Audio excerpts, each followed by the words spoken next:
कि दधीचि ऋषि जो हैं, दधीचि ऋषि तपस्या कर रहे थे। दधीचि ऋषि का नाम आप सबने सुना होगा, परम तपस्वी महात्मा। उन्हीं दिनों वृत्रासुर नाम का असुर हुआ और वृत्रासुर नाम के असुर को मारा नहीं जा रहा था, वो किसी प्रकार जीता नहीं जा सकता था। तो भगवान ने युक्ति बतलाई कि कोई तपस्वी महात्मा की अस्थियों से वज्र बनाया जाए। बहुत ध्यान से सुनिएगा। कोई ब्रह्म तेज से संपन्न तपोनिष्ठ महापुरुष की अस्थियों से वज्र बनाया जाए, उस वज्र के द्वारा ही इसका मरण हो सकता है। तो सबने विचार किया, ऐसे तो दधीचि ऋषि हैं। दधीचि के पास गए और दधीचि ऋषि से कहा कि आप अपनी अस्थियां हमें दान कर दीजिए। आप विचार करिए कि किसी से पैसा मांगा जा सकता है, कपड़ा मांगा जा सकता है, कुछ मांगा जा सकता है, पर किसी से उसकी हड्डियां मांगी जाएं। आजकल किसी से कोई हड्डियां मांगे तो वो हड्डियां देगा कि हड्डियां तोड़ देगा? है ये कोई देने की चीज है? वह भी संपूर्ण शरीर की जो मुख्य अस्थियां हैं, मेरुदंड है, उसके द्वारा वज्र का निर्माण होना है। लेकिन धन्य है दधीचि, हंसते हंसते उन्होंने कहा कि यदि मेरा जीवन परोपकार के लिए काम आता है और मेरे अस्थियों के द्वारा लोक मंगल का कुछ कार्य होता है, लोकोपकार होता है, परोपकार होता है, तो मैं अपना जीवन समर्पित करने के लिए तैयार हूं, मैं अपना जीवन दिए देता हूं। बैठ गए। चींटियों ने उनके सब चमड़ी, रक्त, मांस आदि को ग्रहण कर लिया था, अस्थियां रह गई, उससे वज्र बना। लेकिन जिस समय वह अपने देह का त्याग करने के लिए बैठे गुप्ता जी, तो उनकी आंखों से कुछ अश्रु बिंदु आए। देवताओं ने कहा कि आपको तकलीफ हो रही होगी, आपका जीवन जा रहा है। दधीचि बोले, नहीं, मुझे तो बहुत प्रसन्नता है कि मेरा जीवन परोपकार में जा रहा है। मरना तो सबको है साहब, कोई जल्दी मरेगा, कोई थोड़े देर से मरेगा, और जो समाज के लिए कुछ करके जाता है उसको समाज याद रखता है और वो इतिहास में स्मरण किया जाता है। महत्व इस बात का नहीं है कि आप कितने जीते हैं, महत्वपूर्ण यह है कि आप कैसे जीते हैं। आप कितना जी रहे हैं ये महत्वपूर्ण नहीं है, आप कैसे जी रहे हैं, आपके जीवन का लक्ष्य क्या है, आपके जीवन का नजरिया क्या है, तरीका क्या है, वो महत्वपूर्ण है। दधीचि कहते हैं, मुझे जाने की कोई चिंता नहीं है। फिर रोए क्यों? बोले, इसलिए कि मैंने सोचा था कि इसी शरीर से, इन्हीं आंखों से भगवान का दर्शन करूंगा। तो भगवान तो मिले नहीं, दर्शन तो हुआ नहीं, शरीर जा रहा है। भगवान नारायण प्रकट हुए, कहा कि आप चिंता मत करिए, आपको सब कुछ प्राप्त हो गया, मैं तुम्हें दर्शन दे रहा हूं।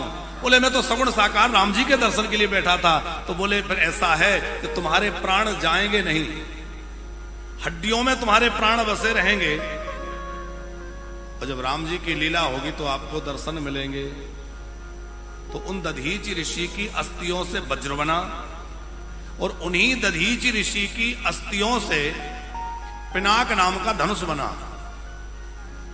वो पिनाक नाम का धनुष भगवान शंकर के पास था। जब देवासुर संग्राम हुआ तो असुरों ने भगवान शंकर की पूजा करके उनको अपने पक्ष में मिला लिया, और देवासुर संग्राम में एक बार भगवान शंकर असुरों की ओर से युद्ध करने लगे। सामने भगवान नारायण थे, भगवान शंकर ने वो धनुष उठा तो लिया, लेकिन बाद में होश आया कि ये तो मेरे प्रभु हैं भगवान नारायण, इन पे बाण चलाऊंगा। लज्जित हो गए। पर मन में विचार आया कि ऐसा धनुष मुझे पास में रखना ही नहीं है। तो वो पिनाक नाम का धनुष उन्होंने महाराज सीरध्वज जो जनक हैं, सीरध्वज जनक के पूर्वजों को रखने के लिए दे दिया, जो राम जी ने तोड़ा। तो जनक जी की यहां परंपरा से उस धनुष की पूजा होती रही, और वही जनक जी के यहां रखा हुआ था जो राम जी ने तोड़ा। उस धनुष की पूजा होती थी, ये तो आप सब जानते होंगे। तो धनुष पूजा की वस्तु है कि युद्ध की वस्तु है? पूजा के लिए है कि युद्ध के लिए? युद्ध के लिए होता है। पर उसकी पूजा होती थी। क्यों? बोले उसमें दधीचि ऋषि के प्राण बसते थे, सजीव था वो। जब राम जी आए और राम जी ने धनुष को उठाया तो दधीचि ऋषि ने उस धनुष में जो उनके प्राण अवस्थित थे वहां ही उनका दर्शन किया। दर्शन करके आनंदित हुए और राम जी ने धनुर्भंग किया और श्री दधीचि ऋषि का कल्याण हो गया। भगवत धाम को प्रयाण कर गए राम जी का दर्शन करके। तो उन दधीचि ऋषि के शरीर त्याग करते समय, देह त्याग करते समय, इनकी जो पत्नी थी उनका नाम था सुवर्चा। सुवर्चा जो है वो गर्भवती थी और गर्भवती होने के बावजूद भी जब पति का देह त्याग हुआ तो ये बड़ी दुखी हुई और इन्हें लगा कि अब तो मैं अपना देह त्याग कर दूं, मैं सती हो जाऊं। सती होने का निश्चय किया तो आकाशवाणी हुई, देवी आप सती मत होइए, क्योंकि आप गर्भवती हैं, आपके गर्भ से एक महान ऋषि का जन्म होगा, इसलिए आप अपने गर्भ की रक्षा के लिए अपने प्राणों को धारण करिए। तब सुवर्चा पति चरणों का स्मरण करते हुए सती नहीं हुई, स्मरण करते हुए समय व्यतीत करती रही। धीरे धीरे समय व्यतीत हुआ और बालक को उन्होंने जन्म दिया। लेकिन वो तो पति के वियोग में दुखी थी, बालक को जन्म देते ही सती हो गई। अब जब वो सती हो गई तो बालक तो अनाथ हो गया, पिताजी पहले चले गए, माताजी जन्म देकर चली गई। तो वो बालक जो है रोने लगा। उस समय ऋषियों ने आकर के उस बालक का जातकर्म संस्कार करवाया, नामकरण संस्कार किया और उनका नाम पिप्पलाद पड़ा, क्योंकि वह बालक बाद में एक पीपल वृक्ष के मूल में रहकर के पला और बड़ा। तो पीपल के मूल में रहने से उस बालक का नाम क्या हुआ? पिप्पलाद। कि दधीचे पिप्पलाद प्रातुर पिलसंतम सुतस्य चतम संस्कृत्य विधिर्वत् सर्वे विष्णुवाद्यास्तुष्टो सुता। भगवान विष्णु भी वहां प्रकट हुए, उन्होंने भी उस बालक के संस्कार संपन्न करवाए। बालक जब थोड़ा बड़ा हुआ तो वो तपस्या के लिए गया, उसने कठोर तपस्या करी। तपस्या करके बाद में जब वह कुछ किशोर अवस्था को हो गया तो कठोर तपस्या में लगा रहा। संतों का धन तो तप है,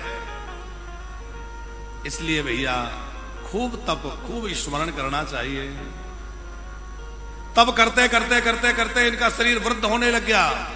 किशोर अवस्था से तप कर प्रारंभ किया और वृद्ध अवस्था आने लग गई। तो एक बार यह कहीं भ्रमण कर रहे थे, पुष्पभद्रा नाम की नदी पर भ्रमण के लिए वहां कहीं गए, स्नान आदि के लिए। तो वहां उन्होंने राजा अरण्य की पुत्री को देखा। राजा अरण्य की पुत्री है जिनका नाम है पद्मा, जो बहुत सुंदर है, अनुपम सुंदरी है। उसको देखकर इनके मन में गृहस्थ में जाने के विचार आया कि मैं भी गृहस्थ में चला जाऊं, मैं भी विवाह कर लूं। अब पद्मा को देखकर विवाह की इच्छा हुई तो राजा के पास गए, कहा राजन मैं तुम्हारी पुत्री से विवाह करना चाहता हूं। राजा भयभीत हो गया कि यदि मना करता हूं तो ये महात्मा क्रोध करके मेरे राज्य को नष्ट कर देंगे, श्राप दे देंगे, और यदि विवाह करूं तो ये तो वृद्ध महात्मा है, इनसे कैसे मेरी बेटी का विवाह करूं? मेरी बेटी महलों में रहने वाली महात्मा के साथ क्या सुख मिलेगा, कहां रखेंगे? लेकिन तपोबल के द्वारा उसी समय श्री पिप्पलाद जी जो है युवा अवस्था को धारण कर लिए। उनका तप का प्रभाव यह था कि वह युवा स्वरूप धारण कर लिए। राजा समझ गए कि ये तपस्वी हैं, ये कुछ भी कर सकते हैं। तो राजा अरण्य ने अपनी पुत्री का विवाह पिप्पलाद जी के साथ में कर दिया। ये पिप्पलाद कोई और नहीं है, भगवान शंकर ही है। भगवान महादेव ही ऋषियों के मार्ग को प्रशस्त करने के लिए दधीचि पुत्र पिप्पलाद के रूप में प्रकट हुए हैं। और बाद में इन्होंने एक बार पूछा कि भाई मुझे इतने बाल्यावस्था में कष्ट भोगने पड़े, मेरी पिताजी जन्म के पहले चले गए, माताजी जन्म देकर चली गई, मेरी बाल्यावस्था बड़े कष्ट में बीती, ऐसा क्यों हुआ? तो पता चला कि तुम्हें शनि की पीड़ा थी, उस समय शनि की महादशा लगी हुई थी। इन्होंने कहा कि तब तो मेरा जन्म ही हुआ, ना मैंने कोई अच्छा काम किया ना बुरा काम किया, जन्म के साथ ही शनि लग गए। मैं शनि को श्राप देता हूं कि शनि जो है 16 वर्ष से कम आयु के बच्चों को अपना प्रभाव नहीं कर पाएंगे। कि षोडशाब्दाब्धीन नाम जन्मतो नाम अवेक्षसा तथा चास्य भक्ता नाम सत्यमेव तत्त्वमेव च।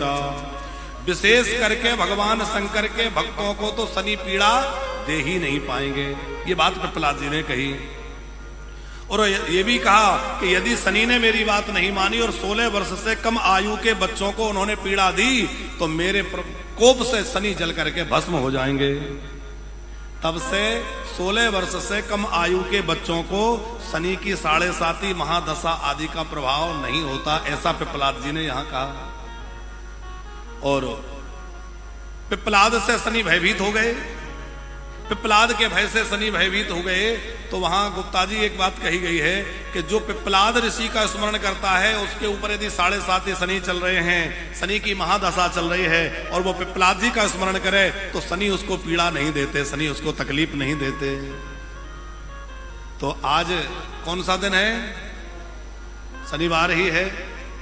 तो आज हम लोग पिप्पलाद जी के जन्म की कथा सुन रहे हैं और उनको प्रेम से प्रणाम करें तो पिप्पलाद जी की कृपा से हम सबके जीवन में भी शनि की पीड़ा नहीं होगी। बोले पिप्पलाद जी महाराज की जय।